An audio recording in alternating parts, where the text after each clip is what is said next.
Olá, tudo bem?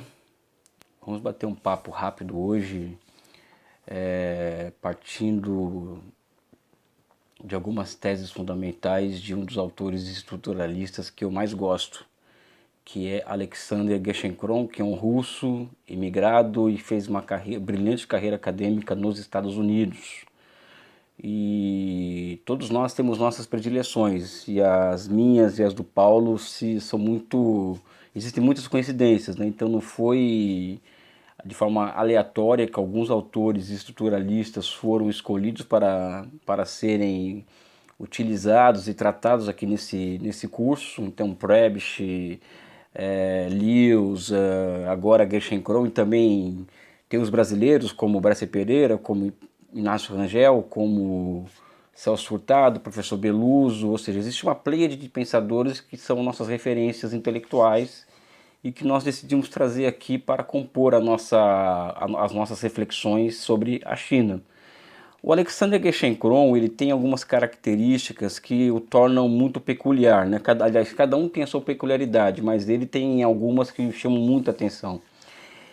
Ele não se propôs a construir uma teoria do desenvolvimento econômico, não é? Ele era um historiador econômico, e diferente de outros que, como por exemplo Arthur Lewis, que se propôs a construir um arquétipo, uma abstração que a partir dela nós pudéssemos utilizar como ponto de partida para muitas elaborações. Richman com a noção de desenvolvimento desequilibrado, ou seja, o processo de desenvolvimento como movido por tensões, contradições, desequilíbrios, etc. Prebisch com as relações centro-periferia, enfim. Gerschenkron não se propôs a isso, mas contraditoriamente ele, ao analisar a história, particularmente de dois países, a Rússia e a Alemanha, ele consegue nos trazer alguns elementos que são fundamentais para se compreender processos de industrialização em países atrasados, os processos de industrialização tardia. Sem querer, eu acho, aqui vou dar um palpite, ele acabou nos presenteando com uma teoria da história do processo de desenvolvimento, cujo ponto de partida são as peculiaridades do atraso. Então ele via possibilidades inerentes ao atraso ao comparar processos de industrialização diferentes, né? A Alemanha, a Rússia, sempre a Inglaterra como referência, evidente, porque a Inglaterra ela é o paradigma, porque é o primeiro país a fazer a Revolução Industrial e é por onde é meio que aquela história da anatomia do macaco e do homem. Se quiser compreender a anatomia do macaco, compreenda do homem, né? Então a mesma coisa está no processo de desenvolvimento. Compreender o processo de desenvolvimento é sempre buscar compreender as peculiaridades dos que estão na nossa frente, dos que estão mais adiantados do que nós. E Goethe, de certa maneira, fez isso e a partir disso ele constrói um pensamento muito rico, muito interessante e ao que nos interessa, até porque aqui é um pouco o tema da conversa, ideologia, projeto nacional e sistema financeiro. O que me chama a atenção, uma vez eu fui assistir uma palestra de um diplomata brasileiro lá para os anos 2000, 2001, eu não lembro direito o nome dele, assim, eu tenho problemas assim de às vezes esquecer o nome das pessoas, em que ele coloca o seguinte: o Brasil tem um sério problema ideológico. Aquilo me chamou a atenção e ele disse que esse problema ideológico é a falta de um consenso nacional, é a falta de vontade própria, é a falta de uma noção de destino comum ao Brasil, não é? Que tenha como foco a transformação do país em uma potência industrial capaz de prover condições materiais para retirar toda a nossa população da pobreza, se transformar em um país referência internacional em grandes coisas, e entre elas a luta pela paz mundial. Ou seja, o Brasil é um país que tem se caracterizado muito por ser um país com problemas ideológicos, né, de falta de convicções ideológicas. O que significa, por exemplo, que quando um país ele deixa de ter vontade própria, ou ele tem problemas de autoestima, um problema de autoimagem, alguém vai fazer por ele, né? Ou seja, algo vai ser posto no lugar desse vazio ideológico que existe no nosso país, né? E é interessante fazer algumas comparações, porque no caso do Brasil, já vou entrar na China e no Geshenkron, Geshenkron fala muito do papel de um clima intelectual ao processo de desenvolvimento. Ele faz até uma brincadeira aqui, ele relata uma brincadeira com a Marselhesa, que é o hino francês, adaptado ao processo de industrialização, ou seja, o processo de industrialização ele virou tão uma coisa tão um desejo dos países alcançar a fronteira tecnológica, alcançar o domínio da técnica, né? Que a industrialização virou um fetiche, a ponto de sociedades inteiras se mobilizarem em torno desse objetivo. O Brasil passou por isso durante 50, 60 anos. Então, se nós compararmos o clima intelectual anterior a 30 e posterior a 30, se percebe claramente essa verdade de Gerschenkron. O clima intelectual pré-30 é aquele clima de que o Brasil não vai dar certo, um país mestiço, um país que não nasceu para se dar bem, nós não temos condições de superar nossa condição de país pobre, aquela noção das três raças tristes, ou seja, enfim, existem várias noções pré-revolução de 30 que nos jogava para baixo. Então o clima intelectual brasileiro antes da Revolução de 30 era muito ruim, não é?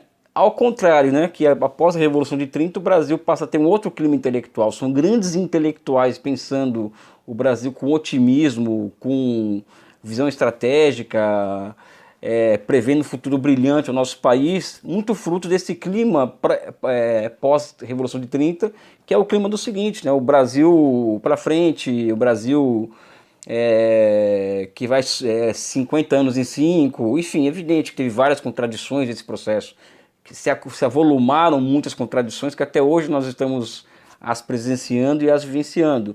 Mas enquanto nós tivemos um projeto nacional de desenvolvimento, que é isso que se trata, ou seja, você criar um clima intelectual capaz de se materializar sob a forma de um projeto nacional, isso possibilita, abre condições para que grandes tarefas sejam cumpridas, né? E a tarefa da industrialização ela é uma grande tarefa a ser cumprida. Eu tenho muita convicção, eu e Paulo, que fora do processo de industrialização não existe solução aos nossos dramas existenciais, aos nossos dramas sociais, não é? A solução está no processo de industrialização, que por sua vez demanda a reunião de toda a sociedade em torno desse objetivo. Então, significa que o Brasil precisa de uma nova maioria política capaz de fazer valer os interesses sociais em torno do processo de industrialização. Então, Gerschenkron trata muito dessa questão da questão do clima intelectual, do papel da ideologia como a base subjetiva para grandes projetos nacionais, para o processo de industrialização. Então a Alemanha pós-Bismarck é um exemplo disso, a União Soviética pós-Revolução de 17 também alguns surtos anteriores à Revolução de 17 na Rússia, surtos de industrialização também movidos por esse desejo de progresso, de alcançar os países centrais, né? E Estados Unidos nem se fala, né? Os Estados Unidos é um exemplo, o Paulo fala sempre do Alexander Hamilton, né, o tempo inteiro, e aí é fato, né? Uma noção muito clara do papel da indústria e a negação das teorias de livre comércio, né? Tem até um compilado de um livro que saiu em português, Cartas contra o Livre Comércio, né? Que são textos de List e de Alexander Hamilton, né? Então, a criação de um clima intelectual passa por superar essas ideologias que não são, vamos dizer assim, não fazem bem ao país, né? Ou seja, no Brasil não vai ter futuro, ou qualquer outro país, levando a sério certas ideologias ou certas verdades que se tornaram um obstáculo ao nosso desenvolvimento. E a China é o contrário, a China faz o contrário do que nos ensinam, nos mandam fazer. É um case, né? O principal case de catching up de toda a história, né? E aonde que os chineses e Gerschenkron se encontram? Evidentemente, essa questão da ideologia, do clima intelectual e do projeto nacional, não é? Ou seja, a China, a nova China fundada em 49, ela surge com uma grande estratégia voltada ao soerguimento e à proteção de uma civilização milenar, ou seja, isso por si só já é um grande projeto nacional, e esse projeto nacional vai ganhando diferentes formas ao longo do tempo, né? Mesmo pós 78, aquele projeto nacional vai ganhando novos contornos, né? Dependendo das contradições que surgem no processo de desenvolvimento, os desafios vão demandando novas narrativas, novas instituições, né? Então a China é um exemplo muito claro. Você anda na China hoje, você percebe aquele clima intelectual e aquele clima de prosperidade que contagia todo o país. Repito aqui, imerso em contradições, imerso em problemas, imerso em grandes questões, que também, por outro lado, são até o próprio motor desse processo, tudo isso, né? As contradições, as questões, os conflitos. Mas sente-se na China essa unidade em torno de um projeto de longo alcance, que atualmente ela se materializa em alguns slogans, por exemplo, socialismo com características chinesas, o sonho chinês, rumo à construção de uma sociedade bem acomodada, ou seja, existem expressões, palavras-chave que eles lançam de tempos em tempos que sintetizam um objetivo comum. Então você anda na China, você percebe várias matizes de pensamento, mesmo dentro do Partido Comunista, você pensa muito diferente, né? Mas no que externa aos objetivos de longo prazo, existe unidade total, não é? E também uma autoestima muito grande, né? Ou seja, eles têm uma autoestima muito forte, né? Os chineses. Isso faz uma diferença absurda, ao contrário de nós, né? O tempo inteiro nós somos levados a acreditar que o país é um país com um passado inglório, então um país desse não pode ter futuro, nós somos um país que nós temos que entrar nesse processo de globalização, vamos colocar aspas, né? De forma subalterna, a partir de exportação do que nós podemos fazer de bom, que é soja, minério de ferro, agora petróleo, e tudo bem, né? Acho que esse é o nosso destino e tal, né? Então nós somos muito contagiados por esse clima muito para baixo, né? E que vem aumentando ao longo dos últimos anos no Brasil, esse clima de derrota, esse clima de uma sociedade sem esperança, uma sociedade que vai se fragmentando. O nosso tecido social, ele na medida que o país para de crescer, nosso tecido social ele vai rasgando, vai se rasgando, né? Vai se decompondo a olho nu diante de nós. Então, o retrato o contrário a esse é a China. E isso tem relação direta com essa questão que o Gershon fala do clima intelectual, do papel das ideologias, para a consecução de projetos nacionais de grande envergadura. Então, o Gershon é um autor fundamental que coloca isso no centro do debate, ao contrário de muitos economistas que colocam a política e a ideologia em campos fora do seu escopo de análise, o que empobrece em demasia a análise em si. Agora, qual que é a grande questão do ponto de vista do processo de acumulação em Gerschenkron? Como que os países periféricos, ou seja, eles poderiam... Qual que seriam as possibilidades desses países chegarem ao nível de desenvolvimento sem a possibilidade de repetir os esquemas institucionais forjados pela Inglaterra? Quais são esses esquemas institucionais? O processo de acumulação primitiva, né, que é o caso, a poupança inicial, vamos colocar aspas nesse tipo de afirmação, né?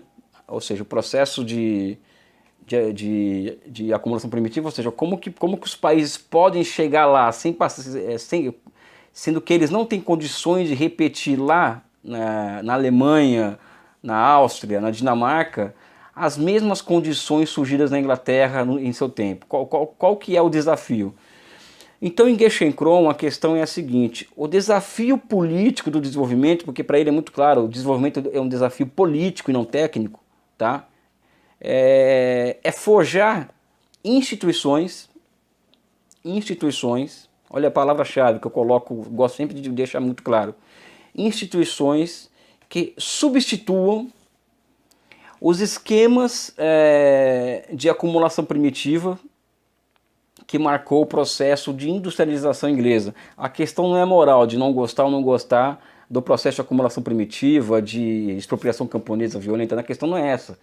A questão é a falta dessas condições em determinados países. Então, onde não tem essas condições, para Gerschenkron, o grande X da questão é criar instituições voltadas a substituir essa acumulação primitiva. E quando se fala em acumulação primitiva, isso se remete diretamente à questão do financiamento do desenvolvimento, que é uma questão que é fulcral, tá? Aí se coloca um outro desafio, né?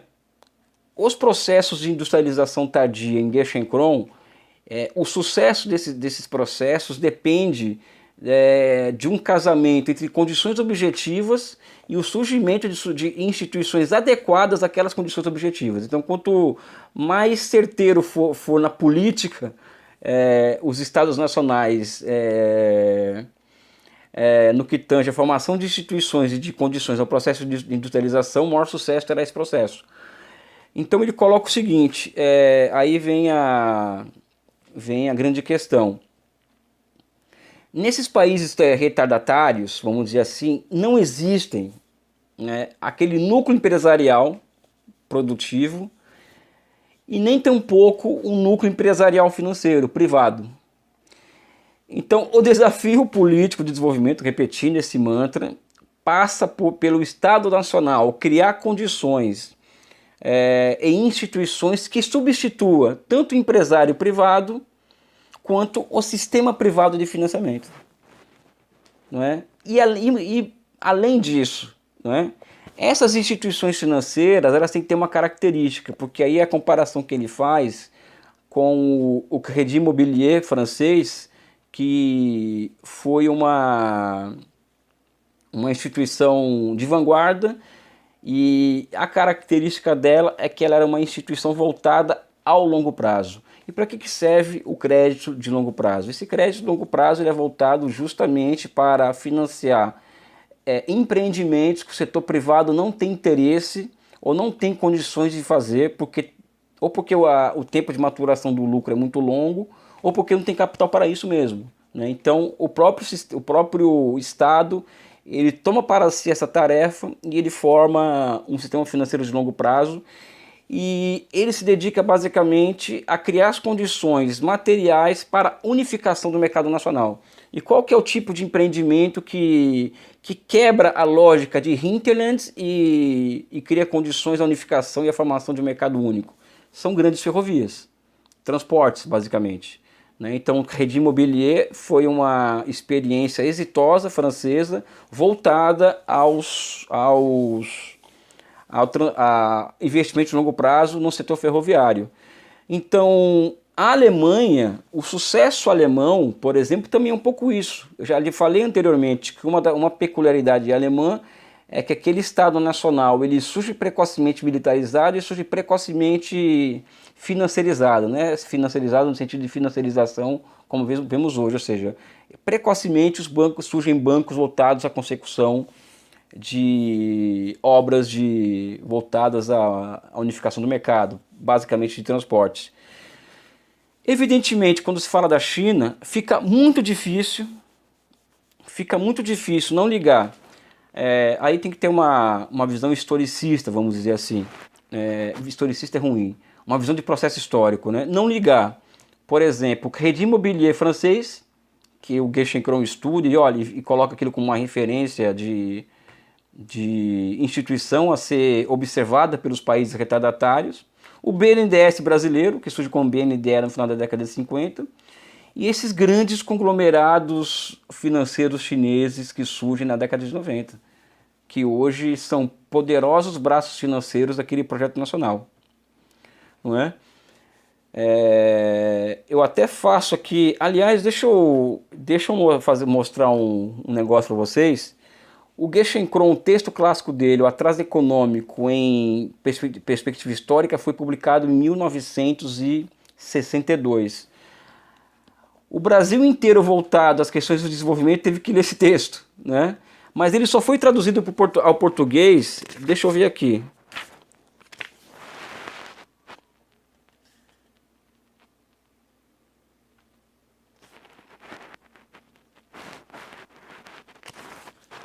No ano de 2016, em uma publicação que está aqui, que reuniu não somente o texto clássico de Gershon Kron, como vários outros ensaios sobre desenvolvimento russo e alemão principalmente. E foi publicado pela editora Contraponto. É um livraço, é um livro fundamental para se ter em casa, para ler, porque não é de uma leitura tranquila, uma leitura... Não é nenhum merchan, sim um serviço que a gente está prestando e mostrar que existe em português as obras dele e que só recentemente foram traduzidas. Mas voltando aqui, muitas vezes nos deparamos com estudos sobre a China e mesmo afirmações que são amplamente baseadas no senso comum, que explica aquele processo de desenvolvimento partindo somente dos custos de produção. Ó, aquele país cresce porque a mão de obra é escrava, a mão de obra é muito barata, os custos de produção são muito baratos. Então, isso explica por si o processo, o sucesso daquele processo. Isso não é verdade porque o que explica o baixo custo do produto final é a escala de produção, e a escala de produção depende de tecnologia, ou seja, depende de acúmulo de capital constante. Então, o papel da ciência e tecnologia vai se tornando fundamental ao longo do processo de desenvolvimento, não é? Então eu substituiria, assim, a partir de Gershon Kron, a partir da realidade chinesa, essa ênfase nos custos de produção para a ênfase no sistema financeiro de longo prazo, não é? E daí a grande questão é observar a evolução institucional desse sistema financeiro que surge com muita força na década de 90 até hoje. Então, o que se nota quando estuda-se aquele processo? Surge na década de 90 o chamado Big Four, que são os 4 bancos principais de desenvolvimento, não é? Esse sistema financeiro voltado a longo prazo, ele vai se amadurecendo ao longo da década de 90, já se faz presente com muita força como mediador dos grandes pacotes fiscais que levaram a China tanto a enfrentar as vicissitudes da crise financeira de 97 da Ásia, quanto as necessidades de ampliação do tamanho do mercado interno via obra de infraestruturas, ou seja, aquele chamado ensaio geral que é feito no final da década de 90, um ensaio geral de intervenção em massa do Estado na economia, ou seja, os bancos chineses já estão presentes ali, financiando grandes obras e financiando a atividade econômica chinesa, não é? O que acontece é que esse processo de amadurecimento daquele sistema financeiro, ele se entrelaça em 2 processos. O primeiro, a transformação daquele sistema financeiro numa máquina de crédito, né? Uma máquina, né? Então, por exemplo, em 1980, a relação crédito-PIB foi de 52,8%, não é? A relação crédito-PIB é muito baixa, talvez um pouco mais alta do que o Brasil hoje, mas é baixa, é muito baixa. Em 2017, essa relação chegou a 194,4% do PIB. Tá?